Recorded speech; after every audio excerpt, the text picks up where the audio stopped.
ప్రతి వాళ్ళకినమ్మా 2 విశేషాలుంటాయమ్మా. ఒకటేమో పుట్టుక, రెండవదేమో పెరిగిన వాతావరణం. ఈ 2 కూడా ప్రతి మనిషి మీద ప్రభావం చూపెడుతూ ఉంటాయి. అతి పేద ఇంట్లో పుట్టినా కానీ, పెరిగినప్పుడు చక్కగా తల్లి, తండ్రి మంచి వ్యక్తిత్వాన్ని అది అందించి, స్వభావాన్ని మంచి పనులకి తిప్పినట్టయితే, ఆ పిల్లవాడు మంచి పెరుగుతాడు. అలా కాకుండా బాగా పండితుల ఇంట్లో పుట్టినప్పటికీ కూడా, తల్లి, తండ్రి దగ్గర ఆ పిల్లవాడు సరిగ్గా నేర్చుకోకపోతే పాడవుతాడు. అయితే కర్ణుడి విషయంలో జరిగిందేమిటి అంటే, కర్ణుడికి యొక్క పూర్వజన్మ సుకృతం అనుకోండి, ఇంకొకటనుకోండి. అతని పుట్టుక గొప్ప పుట్టుక. ఎందుకని సూర్యభగవానుడికి స్వయంగా పుట్టాడు. కన్యగ పుట్టాడు. అయితే కన్యగ పుట్టడం వల్ల కానేనుడు అంటారు. కానేనుడనేది కన్యకి పుట్టినటువంటి కొడుకుని కానేనుడు అంటారు. ఆ కా కన్యకి పుట్టడం చేత కొన్ని దోషాలున్నాయి. కన్య అంటే అష్టవర్షాత్ భవేత్ కన్య. 8 వర్షముల వరకే కన్య. ఆ చిన్న పిల్లకి పుట్టాడు. చిన్న పిల్ల పుట్టడం చేత పూర్తిగా వికసించని స్త్రీకి పుట్టడం వల్ల కొన్ని పుట్టుకలో దోషాలొస్తాయి. అయితే సూర్యభగవానుడు పుట్టడం వల్ల కొన్ని శక్తులొచ్చాయి అతనికి. అందులో వచ్చిన శక్తి ముఖ్యంగా సహజంగా కవచము, కుండలములు. కవచం అంటే అతని చర్మం ఎంత గట్టిదంటే అతనికి బాణాలు గుచ్చుకోవు. అంత బలమైనటువంటి వాడు. అలాగే క్షత్రియ స్త్రీకి పుట్టాడు. చాలా బలం ఉంది. కానీ క్షత్రియ స్త్రీ పాపం ఆవిడ కన్య కావడం వల్ల పెంచలేక లోకాపవాద భయం చేత అతన్ని వదిలిపెట్టింది. ఒక చిన్న సందుకు పెట్టెలో పెట్టి నదిలో వదిలిపెట్టింది. ఆ నదిలోంచి అతను అధిరథుడు అనేటటువంటి కర్ణుడి యొక్క అతను సూతకులస్తుడు అతను తీసుకున్నాడు. ఆ పెట్టెని. తీసుకొని తన భార్య అయిన రాధకిచ్చాడు. వాళ్ళకి పిల్లలు లేరు అంచేత ఇతన్ని పెంచుకున్నారు. ఇతనికి వసుషేణుడు అని పేరు పెట్టారు. కర్ణుడి పేరు వసుషేణుడు అమ్మ. అతనికి కర్ణుడనే పేరు ఎందుకొచ్చిందంటే, అతని యొక్క క కవచాన్ని కత్తిరించి ఇచ్చాడు గాబట్టి ఇంద్రుడికి, ఆ కర్తనం చేయడం వల్ల కర్ణుడు అని పేరొచ్చింది. కర్ణుడనే పేరు అతనికి ఇంద్రుడికి అది ఇచ్చే వరకు కూడా అతను వసుషేణుడే. ఆ వసుషేణుడిగా పెరిగాడు. సూతకులస్తుల్లో పెరిగాడు. సూతకులం అంటే ఒక గొప్ప మిస్‌అండర్‌స్టాండింగ్ ఉందమ్మా. మన ముఖ్యంగా ఆంధ్ర, తెలంగాణ, తెలుగు ప్రజల్లో. సూతుడు అంటే శూద్రుడు అని. శూద్రుడు కాదమ్మా. శూతుడు అంటే అతను జంధ్యం ధరించేటటువంటి వాడు. అతనికి ఉపనయన సంస్కారము, ఆ సంస్కారాలన్నీ ఉన్నాయి. ద్విజకులస్తుడతను. ద్విజకులాలు బ్రాహ్మణ, క్షత్రియ, వైశ్య. సూతుడు అంటే క్షత్రియ పురుషుడికి, బ్రాహ్మణ స్త్రీకి పుట్టినటువంటి వాళ్ళు. విలోమ పద్ధతిలో పుట్టినటువంటి వాడు. అనులోమ పద్ధతి అంటే బ్రాహ్మణ పురుషుడికి, క్షత్రియ స్త్రీకి. అలా పుట్టినోడు బ్రాహ్మణుడవుతాడు. ఇది విలోమంలో పుట్టాడు కాబట్టి సూతకులస్తుడయ్యాడు. సూతకులస్తుడు ఇదొక్కడే కాదమ్మా. విరాటరాజు యొక్క బావమరిది కీచకుడు. ఆయన స సైన్యాధిపతి విరాటరాజుకి. యుద్ధాలు చేసి విరాటరాజుని నిలబెట్టినటువంటి కీచకుడు అతను కూడా సూతుడే. అతను అతని తమ్ముళ్ళు కూడా సూతులే. సూతులు రాజ్యం చేసిన వాళ్ళున్నారు. అంచేత అతను కూడా పెద్ద కులస్తుడే. రెండవ మిస్‌అండర్‌స్టాండింగ్ అపార్థం ఏమిటంటే మన తెలుగు ప్రజల్లో ఉన్నది, కర్ణుడికి ద్రోణుడు పాఠం చెప్పనన్నాడు అని. లేదమ్మా. కర్ణుడు కూడా ద్రోణుడి దగ్గరే అన్ని విద్యలు నేర్చుకున్నాడు. అయితే ద్రోణుడు బ్రహ్మాస్త్రాన్ని మాత్రం కర్ణుడికివ్వల. ఆ అస్త్రానికి బ్రాహ్మణ, క్షత్రియాలు ఇద్దరికే అర్హత ఉంది. నువ్వు బ్రాహ్మణ క్షత్రియుడివి కాదు. అంచేత నీకివ్వను అన్నాడు. ఇవ్వను అంటే ఏం చేశాడంటే ఇతను పరశురాముడి దగ్గరికెళ్ళి తను బ్రాహ్మణుడినని అబద్ధం చెప్పి ఆహ్, నేర్చుకున్నాడు. ఎందుకంటే పరశురాముడు బ్రాహ్మణులు ఒక్కళ్ళకి మాత్రమే చెబుతానని వ్రతం తీసుకున్నాడు. ఆయన క్షత్రియులకి చెప్పనన్నాడు. ఆయన తీసుకొని అక్కడ దొరికిపోయాడు. అయితే బ్రహ్మాస్త్రం ఇచ్చాడు పరశురాముడు. బ్రహ్మాస్త్రం ఇచ్చిన తర్వాత భార్గవాస్త్రాన్ని ఇచ్చాడు. భార్గవాస్త్రం అంటే భృగు మహర్షి వల్ల వచ్చినటువంటి అస్త్రం అది. ఆ భార్గవాస్త్రం బ్రాహ్మణులు ఒక్కళ్ళకే పనిచేస్తుంది. అదే చెప్పాడు పరశురాముడు. పరశురాముడు ఏం శాపం పెట్టలేదు. అయితే అతను అక్కడ ఈ అభ్యాసం చేస్తున్నప్పుడు ఒక ఆవుని చంపాడు. బాణం వేసి. అంటే పొరపాటున. కావాలని ఆవుని హత్య చేయాలని చెయ్యలేదు. అది ఒక బీద బ్రాహ్మణుడి యొక్క గోవది. ఆ గోవుని ఇతను బాణం వేసి పొరపాటున కొట్టాడు. కొట్టడం వల్ల అది చనిపోయింది. చనిపోతే ఆ బ్రాహ్మణుడికి ఆ గోవు ఒక్కటే ఉంది. అంచేత అతనికి కోపం వచ్చి శాపం పెట్టాడు. నువ్వు యుద్ధం చేస్తున్నప్పుడు నీ ఈ నీ మా ముఖ్యమైనటువంటి శత్రువుతో ఉండి ప్రాణాపాయ స్థితిలోకొచ్చినప్పుడు, నీ రథచక్రం భూమిలోకి దిగిపోతుంది అని శాపం పెట్టాడు. అంత బతిమాలినా అతనికి మిగిలిన దానం చేస్తానన్నా కానీ, ఆ శాపం పోలేదు. తర్వాత పరశురాముడు కూడా ఇతని అబద్ధాన్ని పట్టుకుని, ఆ భార్గవాస్త్రం ఒకటి పని చేయదు, వెళ్ళని చెప్పి పంపించేశాడు. ఇతను వెనక్కొచ్చి దుర్యోధనుడికి నాకు అస్త్రాలన్నీ సంపాదించాను, బ్రహ్మాస్త్రం సంపాదించాను అని చెప్పాడు. అది జరిగింది. తర్వాత కర్ణుడు అంత వీరుడు కాదమ్మా! వీళ్ళందరూ చెప్పినట్టుగా, అనుకున్నట్టుగా. ద్రోణుడు తన విద్యాభ్యాసం అందరి అయిపోయాక ద్రుపదుడిని బంధించి తీసుకురమ్మన్నాడు. కర్ణుడు కూడా వెళ్ళాడు. కర్ణుడమ్మా ఒకటి గమనించాలి. కుంతీదేవికి పెళ్ళవ్వకముందు పుట్టాడు. 8 ఏళ్ల లోపులో. ఆ తర్వాత కుంతీదేవికి పెళ్ళయింది. తర్వాత పాండురాజు గారు విజయయాత్ర మీదెళ్ళాడు. తర్వాత వెనక్కొచ్చాడు. ఆ తర్వాత ఋషిని పొరపాటున బాణంతో కొట్టి శాపాన్ని అందుకున్నాడు. భార్యతో కలిసినట్టయితే ప్రాణం పోతుందని. ఆ తర్వాత ఇంద్రుడి ద్వారా కొన్నాళ్ళ తర్వాత నాకు పిల్లలు కావాలి అని చెప్పి కుంతీదేవిని దేవతల మంత్రం ఉపయోగించి పుట్టించమన్నాడు. ముందు యుధిష్ఠిరుడు పుట్టాడు. యుధిష్ఠిరుడు తర్వాత భీమసేనుడు పుట్టాడు. భీమసేనుడి తర్వాత అర్జునుడు పుట్టాడు. అంటే బి బి యుధిష్ఠిరుడికి, భీముడికి, అర్జునుడికి ఒక్కొక్క ఏడాది తేడా అని చెప్పి వ్యాస మహర్షి రాశాడు.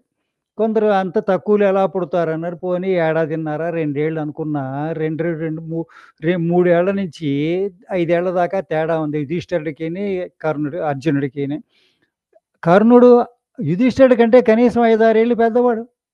అంటే అర్జునుడి కంట 7, 8 సంవత్సరాలు పెద్దవాడమ్మా కర్ణుడు. చిన్న పిల్లవాడు కాదు. అప్పుడు కర్ణుడు ద్రుపదుడి మీదకి వెళ్ళాడు. దుర్యోధనుడు వీళ్ళందరూ వెళ్లారు. వాళ్ళందరినీ ద్రుపదుడు చావగొట్టి పంపాడమ్మ. కర్ణుడు కూడా పారిపోయాడు ఆ యుద్ధంలోంచి. ఇది మహాభారతంలో, వ్యాస భారతంలో ఉంది. బాలక ప్రథమ ఆది పర్వంలో ఉంది. ఎవరైనా చూడొచ్చును. అంతేకాదమ్మా తర్వాత వీళ్ళు అరణ్య పర్వంలో ఉన్నప్పుడు ఘోషయాత్రకు బయలుదేరాడు దుర్యోధనుడు. వెళ్ళి అక్కడ వీళ్ళని అవమానిద్దాము, మన గొప్ప చూపించుకుని పాండవులంతా అడవిలో ఉన్నారు. వాళ్ళందరికీ ఏడిపిద్దాం మనం, వాళ్ళందరికీ అసూయ కలిగిద్దాం అని చెప్పి మొత్తం అంతా వెళ్ళి అక్కడ మకాం పెట్టి ఆ పార్టీలు చేస్తూ ఉంటే అక్కడ గంధర్వుడు చిత్రరథుడు వచ్చి వీళ్ళందరినీ చావగొట్టి దుర్యోధనుడిని కట్టేశాడు. కట్టేస్తే అతనితో యుద్ధం చేస్తుంటే కర్ణుడు యుద్ధం చెయ్యలేక పారిపోయాడమ్మా. పారిపోయాడు. అతను వెనుచూపి పారిపోయినది 2 సందర్భాల్లో ఉంది. ఒకటి ద్రుపదుడి మీదకి వెళ్ళినప్పుడు, 2 గంధర్వుడు చిత్రరథుడి మీదకి వెళ్ళినప్పుడు. ఇది అరణ్య పర్వంలో ఉంది. అయినప్పటికీ కూడా నేను గొప్పవాడిని అన్నాడు. గొప్పవాడిని అని వీళ్ళు వీళ్ళని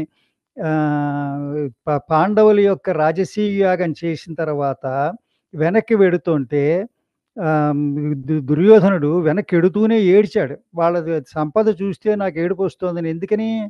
రాజసూయ యాగం చేసినప్పుడు అందరికి తలో డ్యూటీ ఇచ్చాడు. శ్రీకృష్ణుడు మీరు గమనించాలి, "నీకేం డ్యూటీ కావాలి బావా? నీకు నేను చెప్పలేను. నువ్వేం చేస్తే అది చెయ్యి యజ్ఞంలో" అన్నాడు. ఆయనన్నాడు, "నేను యజ్ఞాన్ని చూడ్డానికి వచ్చిన బ్రాహ్మణుల కాళ్ళు కడుగుతాను" అన్నాడమ్మా కృష్ణుడు. అదే చేశాడాయన. కర్ణుడికి "నువ్వు దానం చెయ్యి. నువ్వు చేతికి ఎముక లేకుండా దానం చేస్తావు. అంచేత నువ్వు వచ్చిన బ్రాహ్మణులకి, వాళ్ళకి ఎవరైనా అడిగితే నువ్వు దానం చెయ్యి" అని చెప్పి, ఆ దానం చేసే డ్యూటీని కర్ణుడికి అప్పగించాడు యుధిష్ఠిరుడు. దుర్యోధనుడికి నీకు పుచ్చుకోవడం బాగా ఇష్టం. అంచేత ప్రెజెంటేషన్‌లొస్తాయి. ఈ రాజులు వాళ్ళు నా కోసం అన్నీ తెస్తారు. అవన్నీ నువ్వు తీసుకో అన్నాడు. అది తీసుకొని ఎంత తీసుకున్నాడంటేనమ్మా దుర్యోధనుడు చేతులు నొప్పెట్టాయన్నాడు. ఆ ప్రెజెంటేషన్ తీసుకోలేక. వాడి యొక్క యుధిష్ఠిరుడి యొక్క సంపదని చూస్తుంటే నాకు అసూయ వచ్చేస్తుంది. నిద్ర పట్టట్లేదు, ఆకలేయట్లేదు అని ఏడిచాడు. ఏడిస్తే కర్ణుడన్నాడు, "మనం వెనక్కెళ్ళి యుద్ధం చేసి చంపేద్దాం, వాళ్ళని తెచ్చేసుకుందాం రా" అన్నాడు. శకుని అన్నాడు, "నీ వల్ల కాదు అర్జునుడిని ఓడించడం. వాళ్ళని మోసం చేసే చెయ్యాలి. అంచేత నేను జూదంలో చేస్తా" అన్నాడు. అలాగే చేశాడు. చేసిన తర్వాత వాళ్ళు వెళ్ళిపోయారమ్మా. అడవులకు వెళ్ళారు. అడవుల నుంచి వచ్చాక ఇదేంటిది ఆళ్ళు అడవుల్లో ఉన్నప్పుడు వీళ్ళ సంపద సరిపోక కర్ణుడిని పంపాడు దుర్యోధనుడు. కర్ణుడు మొత్తం భూమంతా చుట్టి చాలామంది రాజులను ఓడించి, ఆ కప్పం అది పట్టుకొచ్చి ఇచ్చాడు. అయితే ఆయన కొంతమందిని వదిలేసాడు. ముఖ్యంగా ద్వారకను వదిలేసాడు. ద్వారక మీదకి అర్జునుడు వెళ్ళాడు. కృష్ణుడు యుద్ధం చేయకుండా ప్రజెంటేషన్‌లు ఇచ్చాడు ఆయనకి రాజసూయం ముందు. కర్ణుడు వెళ్ళలాటికేసి ఎడితే చావగొడతాడని. ద్రౌపదుడి మీదకి కూడా వెళ్ళల. కొన్ని ఇలా వదిలేసి బలహీనమైన రాజ్యాలన్నిటికి వెళ్లి గెలుచుకొచ్చాడు కర్ణుడు. గెలుచుకొచ్చి దుర్యోధనుడికి అప్పగించాడు. తర్వాత పాండవులది ఇది అరణ్యవాసం అయిపోయి అజ్ఞాతవాసంలో ఉన్నప్పుడు ఉత్తర ఘోష ఉత్తర గోగ్రహణానికి వెళ్ళి వీళ్ళందరూ కూడా అర్జునుడి చేతిలో భంగపడ్డారు. భంగపడినప్పుడు గు దుర్యోధనుడు అన్నాడు, "అతను అర్జునుడని తెలిసింది కదా! మనం వాళ్ళని మళ్ళీ పంపించేద్దాం అడవుల్లోకి" అన్నాడు. అంటే ద్రోణుడును, భీష్ముడు చెప్పారు, "లేదు నువ్వు ఏడాది ఉండమన్నావు వాళ్ళని. వాళ్ళు ఒక సంవత్సరం మీద 5 నెలల మీద ఇంకా కొన్ని రోజులున్నారు వాళ్ళు. 5 రోజులున్నారు. అంచేత వాళ్ళు వెళ్ళవలసిన అవసరం లేదు. అర్జునుడు అన్నీ లెక్కబెట్టుకొని వచ్చాడు నాయనా" అని భీష్ముడు నచ్చచెప్పాడు. అయినా కానీ దుర్యోధనుడు పట్టు మానల. వాళ్ళు బయటకి రాకుండా నేను పట్టుకున్నాను. అంచేత వాళ్ళకి రాజ్యాధికారం లేదు. వాళ్ళు 12 సంవత్సరాలు అరణ్యవాసం, మరొక సంవత్సరం అరణ్యవాసానికి వెళ్ళిపోవాల్సిందే. రాజ్యం ఇవ్వనని కూర్చున్నాడు. కూర్చున్నప్పుడు అందరూ అతనికి నచ్చచెప్పారు.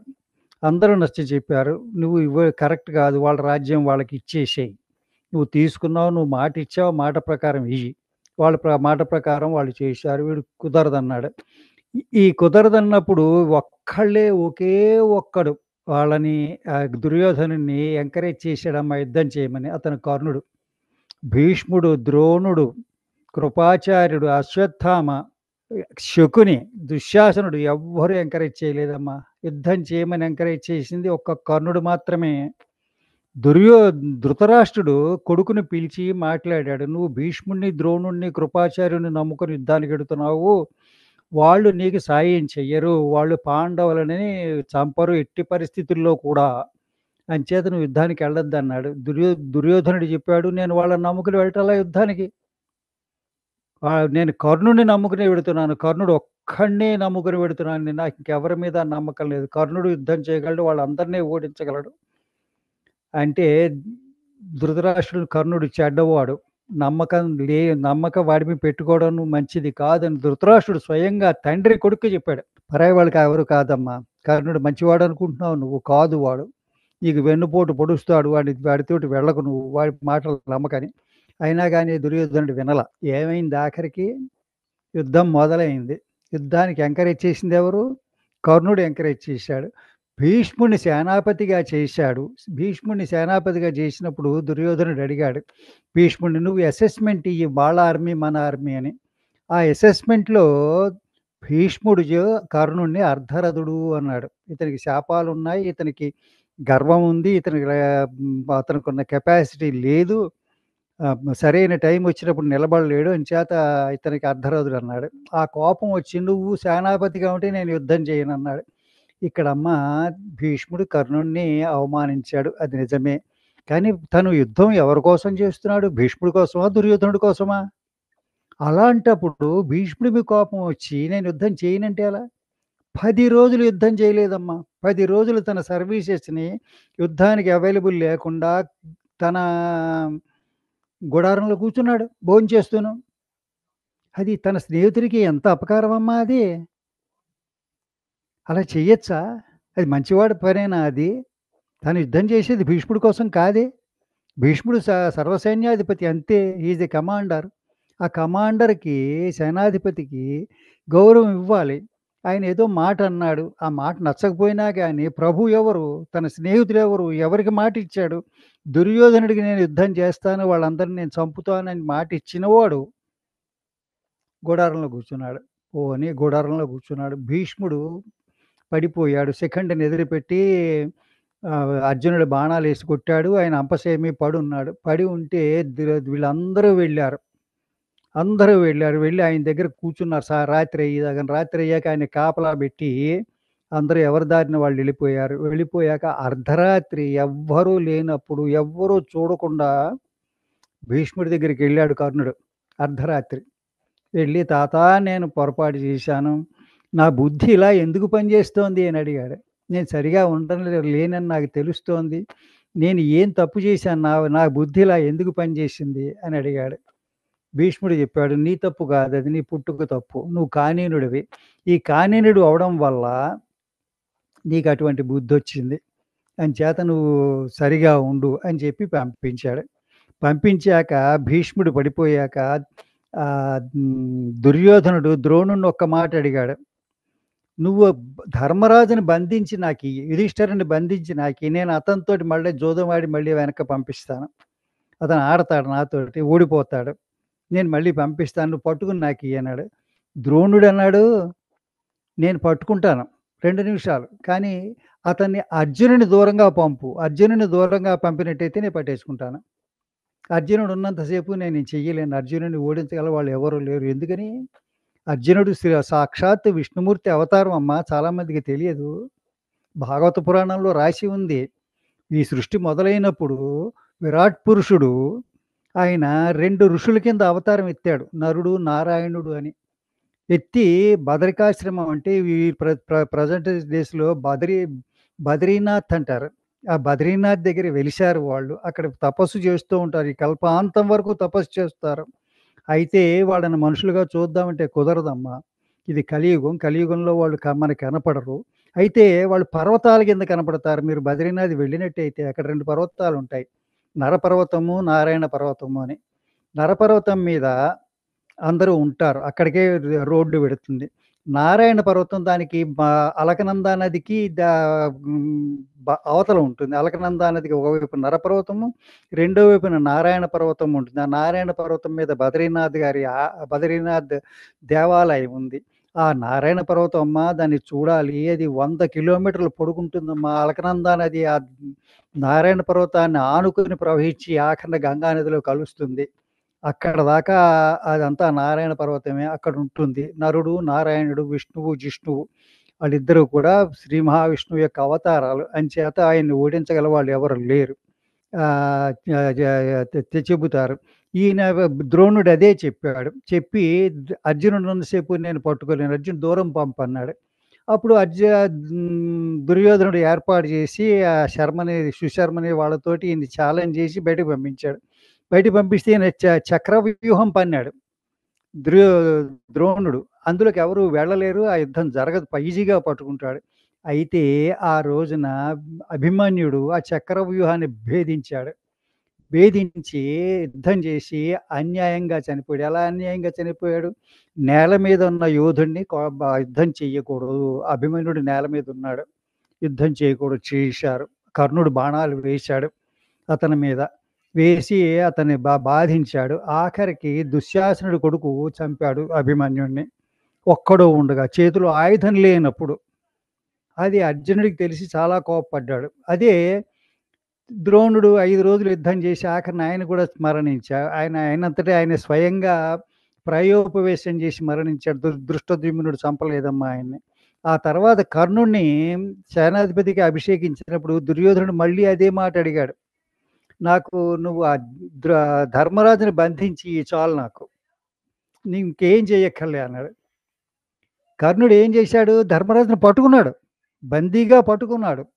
పట్టుకుని "పో జూదం ఆడుకో పో జూదగాడా" అని వదిలేసాడమ్మా. అక్కడ స్నేహితుడు అడిగింది ఒకటే కోరిక దుర్యోధనుడు. నువ్వు ధర్మరాజుని బంధించి ఇమ్మన్నాడు. బంధించాడు కానీ వదిలిపెట్టాడు. ఆ తర్వాతేమో భీమసేనుడిని పట్టుకున్నాడు. భీమసేనుడు అతన్ని తొడలు విరగ్గొడతానన్నాడు తన స్నేహితుడు. అదే వాళ్ళ చతుష్టయంలోని దుశ్శాసనుడి గుండెలు పగలగొట్టి రక్తం తాగుతా అన్నాడు. అటువంటి వాడిని పట్టుకుని వదిలిపెట్టాడమ్మా. బందీ చేయొచ్చు. వదిలిపెట్టాడు. నకులుడిని వదిలిపెట్టాడు. సహదేవుడిని వదిలిపెట్టాడు. అంతేకాదమ్మా అందరికీ తెలియనిదేంటంటే ఇతను భీమసేనుడిని తోబరకుడు అని నిందించాడు. వదిలిపెట్టినప్పుడు ఏం చెప్పాడంటే "ఒరేయ్ పోరా పేడివాడ" అన్నాడు. తోబరకుడు అంటే పేడివాడు. మొహం మీద భీముడికి మీసాలు, గడ్డాలు లేవమ్మా. ఆయనకి మొలవల. ఆయన చాలా పరాక్రమవంతుడైన పురుషుడే కానీ ఆయనకి మీసం, గడ్డం లేవు. అంచేత ఎవరైనా నన్ను పేడివాడంటే చంపేస్తానన్నాడు. అని వీడు వదిలిపెట్టినప్పుడు కర్ణుడు "పేడివాడా పో" అన్నాడు. పోయి వంటలు చేసుకొని తిండి తింటూ పోతులాగా తిండిపోతులా బతికన్నాడు. వెళ్ళిపోయాడు. ఆ తర్వాత మర్నాడే కర్ణుడు యుద్ధం చేసింది 2 రోజులే కదమ్మా! మర్నాడు తిరిగి వచ్చాడు. బాణాలేసి చావగొట్టాడు కర్ణుడిని భీమసేనుడు. కొడితే పడిపోయాడు రథం మీద. పడిపోయి మూర్ఛపోయాడు. మూర్ఛపోతే భీమసేనుడొచ్చి రథం మీదకొచ్చి కత్తి తీసుకొని నాలుక కోసేయబోయాడు. నాలుక కోసేయబోతే శల్యుడు ఆపాడు. నీ తమ్ముడు కర్ణుడిని చంపుతానని ప్రతిజ్ఞ చేశాడు. నువ్వు గనక చంపినట్టయితే అతని ప్రజ్ఞ తప్పుతుంది. ప్రజ్ఞ తప్పినట్టయితే అర్జునుడు బతకడు. అంచేత నువ్వు అర్జునుడి కోసం అని చెప్పి నువ్వు వీడిని చంపకుండా వదిలిపెట్టు అని మేనమామ అంటే మాద్రి యొక్క సోదరుడు, శల్యుడు రిక్వెస్ట్ చేశాడు భీముడిని. అప్పుడు భీముడు వదిలిపెట్టాడమ్మా. లేపోతే అప్పుడే చనిపోయేవాడు. ఆ తర్వాత అందరికీ తెలియంది ఇంకొకటేంటంటే, అర్జునుడికి, కర్ణుడికి యుద్ధం జరిగింది అదే రోజు, రెండో రోజు. జరిగినప్పుడు చాలా సేపు యుద్ధం చేసిన తర్వాత ఒక టైమొచ్చేటప్పటికి అతని చక్రం భూమిలో కూరుకుపోయింది. అక్కడేం బురద లేదు. కూరుకుపోయిందంతే. చక్రం లేవట్లా. ఆ శల్యుడిని ఎత్తమన్నాడు. శల్యుడన్నాడు, "నేను క్షత్రియుడిని. నేనెత్తను నేను. నీకు ఒక మాట మీద నేను చేస్తున్నాను గానీ, దుర్యోధనుడు చెప్పిన దాని మీద లేదా నీకు సారథ్యం చేసే పరిస్థితి లేదు. నేను నీకంటే పెద్ద కులస్తుడిని." అవును. శూద్రుడి కన్నా క్షత్రియుడు పెద్దవాడు. కానీ కర్ణుడు మాత్రం శూద్రుడు కాదు. అది గమనించాలి. కులంలో ఒక స్టెప్ తక్కువ ఆయన. అంచేత నేను చేయనన్నాడు. చేయనంటే అర్జునుడు ఎత్తబోయాడు. ఎత్తబోతే అతని వల్ల అక్కడి నుంచి నేను ఎత్తిదాకా ఆగన్నాడు. ఇక అర్జునుడు అన్నాడు, "నేను ఆగనన్నాడు." "నువ్వు నా కొడుకు కోసం ఆగావా? అభిమన్యుడి కోసం ఆగలేదే?"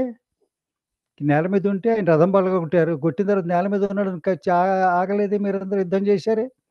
ఒక్కడిని చిన్న పిల్లవాడిని పట్టుకుని 16 ఏళ్ళు కూడా లేనివాడిని. నువ్వు పెద్దవాడివి, నాకంటే పెద్దవాడు, యుద్ధం చెయ్యి. నేల మీద నిలబడే యుద్ధం చేశాడమ్మా కర్ణుడు. బ్రహ్మాస్త్రం వేశాడు. బ్రహ్మాస్త్రం అస్త్రాలు గుర్తుకు రాలేదు. అదంతా ఏదో కథ అది. ఆయన వ్యాసభారతం చదివినట్టయితే అన్నీ తెలుస్తాయి. అది మొత్తం ఆయన బాణాలన్నీ వేశాడు. అన్ని అస్త్రాలు వాడాడు. ఒక అస్త్రమే కాదు, అన్ని అస్త్రాలు వాడాడు. ప్రతి అస్త్రాన్ని ఖండించాడు అర్జునుడు. ప్రతి దానికి తగినటువంటి అస్త్రం వేసి బ్రహ్మాస్త్రాన్ని బ్రహ్మాస్త్రంతో ఇది చేశాడు. నిర్మూలన చేశాడు. చేసిన తర్వాత కర్ణుడు బలహీనుడైపోయాడు. యుద్ధం చేయలేకపోయాడు. అలాగే చేస్తున్నాడు. చేతిలో అతనికి ధనుస్సుంది, లేకపోలేదు. కత్తి ఉంది, ధనుస్సుంది, అన్ని ఆయుధాలు ఉన్నాయి. నిస్సహాయుడిగా లేడు, సహాయుడిగానే ఉన్నాడు. అంతా బలంగానే ఉన్నాడు. అటువంటిది అతను సినిమాల్లో వీపులో బాణం కొట్టినట్టు చూపెడతారమ్మా. ఆయన వీపులో బాణం కొట్టలా అర్జునుడు. అర్జునుడు బల్లబాణాన్ని వేసి ఆయన తలని కత్తిరించాడు. కర్ణుడి తల పడగొట్టాడమ్మా. సినిమాలో ఏ సినిమాల్లోనూ చూపెట్టలా. నిజంగా వ్యాసభారతం ఎవరైనా చదివినట్టయితే, ఇప్పుడు గీతా ప్రెస్ వాళ్ళు తీసుకొచ్చారు, అన్ని చోట్ల దొరుకుతుంది. ఎవరైనా చదవచ్చు. కర్ణుడి తలని ఖండించాడు అర్జునుడు. అది కూడా ఆగబోయాడు. కృష్ణుడు చెప్పాడు, వాడికి ఆ చక్రం లేవదది. శాపాల్లో ఉన్నాడు. శాపంతో ఉన్నాడు. బ్రాహ్మణుడు శాపంలో గోవుని చంపిన పాపంతో ఉన్నాడు. వేసేయి అన్నాడు. అప్పుడు వేసి యుద్ధం చేశాడు. కింద నుంచి నేల మీద నుంచుని కర్ణుడు యుద్ధం చేశాడు. యుద్ధం చేశాక బ్రహ్మాస్త్రం వేశాడు. బ్రహ్మాస్త్రాన్ని తిరిగి బ్రహ్మాస్త్రంతో ఆపాడు. నిర్మూలన చేశాడు. ఆ తర్వాత తలని ఖండించాడమ్మ. ఆ తలని పట్టుకుని అతని భార్యలు వాళ్ళు ఏడిచారు. ఇది జరిగిందమ్మా. సో, అంచేత కర్ణుడు గొప్పవాడు ఎలా అవుతాడమ్మా? ఈ భారతం యొక్క గొప్పతనం ఏంటంటేనమ్మా, హీరో ఎవరు భారతానికి, విలన్ ఎవరు అంటే చాలా కష్టమమ్మా ఆన్సర్ చేయడం. అంతేకాదు ఇందులో భిన్నాభిప్రాయాలుంటాయి. ఆర్గ్యుమెంట్లు చేస్తారు. నా ఉద్దేశంలో బ్ భారతానికి హీరో అర్జునుడు కాదు, కృష్ణుడు కాదు, ధర్మరాజు కాదమ్మా. భారతానికి హీరో ఎవరంటే భీష్మ పితామహుడమ్మా. ఆయన భారతం మొదలైన దగ్గర నుంచి ఉన్నాడు. భీష్మ పితామహుడు చనిపోయాక పెద్ద ఎన్నో పేజీలు లేవు, ఎన్నో శ్లోకాలు లేవమ్మా. భీష్మ పితామహుడి మీద రామాయణంలో సుందరకాండ మొత్తం అంతా ఎలాగా హనుమంతుడికి అంకితం చేశారో, భారతంలోని 2 పెద్ద పర్వాలు శాంతి పర్వము, అనుశాసన పర్వము 2 కూడా సంపూర్ణంగా భీష్మ పితామహుడిదేనమ్మా. ఆయన లేకపోతే భారతం లేదు. ఆయన లేకపోతే పాండవులు లేరు. ఆయన లేకపోతే కౌరవులు లేరు. ఆయన తలుచుకుంటే కూడా వీళ్ళెవరు లేరు. ఆ కథ అంతటికి హీరో ఆయన. ఎవరు దీన్ని చాలామంది ఒప్పుకోకపోవచ్చు. బట్ నిజం ఇది. అలాగే భారతంలో విలన్ ఎవరు అంటే అందరూ దుర్యోధనుడి మీదకెడతారు. దుర్యోధనుడు కాదమ్మా. అందుకే చెప్పారు భారతంలో కర్ణుడు లేకపోతే భారతం లేదని. కర్ణుడు లేకపోతే దుర్యోధనుడికి యుద్ధం చేసేటటువంటి ధైర్యమే లేదు. దుర్యోధనుడు తన వీక్‌నెస్ తెలుసు. దుర్యోధనుడు దురాశాపరుడు, దురభిమానం ఉన్నవాడు కానీ, ఆయన తన శక్తి తెలుసు. ఆయన ఎవరు చెప్పారు? తల్లి, తండ్రి చెప్పారు. గాంధారిని ధృతరాష్ట్రుడు చెప్పాడు. "నువ్వు నెగ్గలేవు వాళ్ళ మీద. వాళ్ళు నీకంటే బలవంతులు. వాళ్ళ రాజ్యం వాళ్ళకిచ్చేసి నువ్వు సుఖంగా ఉండు. నీకేం డబ్బు తక్కువయిందా? ఏ సుఖం తక్కువయింది నీకు? వెళ్ళకు వాళ్ళ మీదకి. అనవసరంగా మొత్తం పోగొట్టుకోకు. అసూయ అసలు పనికిరాదు. అసూయ మంచిది కాదని ధృతరాష్ట్రుడు చెప్పాడు. తండ్రి ఇద్దరు స్వయంగా చెప్పారమ్మా. దుశ్శాసనుడు ఎప్పుడూ సలహా ఇవ్వల. శకుని సలహా ఇచ్చాడు. శకుని కూడా చెప్పాడు నువ్వు నెగ్గలేవు. వాళ్ళతోటి జూదం ఆడు, మోసం చెయ్యి. అంతేగాని వాళ్ళతో డైరెక్ట్‌గా ఫైటింగ్‌కెళ్ళావంటే నీ పని అయిపోయిందని చెప్పాడు శకుని కూడా. చెప్పినవాడు ఒక్కడే ఒక్కడు. అది కర్ణుడు. కర్ణుడిని చూసుకొని వెళ్ళాడు. పైగా కర్ణుడికి ఏంటంటేనమ్మా, యుద్ధంలోకి వెళ్ళకముందే తను యుధిష్ఠిరుడికి అన్నగారినని తెలుసు. ఎవరు చెప్పారు? స్వయంగా తండ్రి గారు చెప్పాడు. ఎవరు? సూర్యుడు. సూర్యభగవానుడు కల్లోకొచ్చి, "ఇంద్రుడు నీ దగ్గర కవచం అది లాక్కోవడానికి వస్తున్నాడు. అంచేత నువ్వు జాగ్రత్తగా ఉండు. తప్పించుకో. లేదంటే నీ కవచాన్ని దాన్ని అడుగుతాడు. నువ్వు ఇచ్చేస్తావు. తర్వాత నష్టపోతావు. నువ్వు నా కొడుకువి. అందుకని నీకు చెబుతున్నాను. నువ్వు నాకు కుంతికి పుట్టినవాడివని" సూర్యభగవానుడు చెప్పాడు. సూర్యభగవానుడు తర్వాత కుంతి దే కుంతీదేవి చెప్పింది. "నువ్వు నా కొడుకువి. నువ్వు ఇటొచ్చేసేయి. నిన్ను పెద్ద కొడుకు నీకు రాజ్యం ఇస్తాడు ధర్మరాజు. సందేహం లేదు. నువ్వు అటుండకు" అని. కుంతితో ఒప్పుకోల. కృష్ణుడు చెప్పాడు.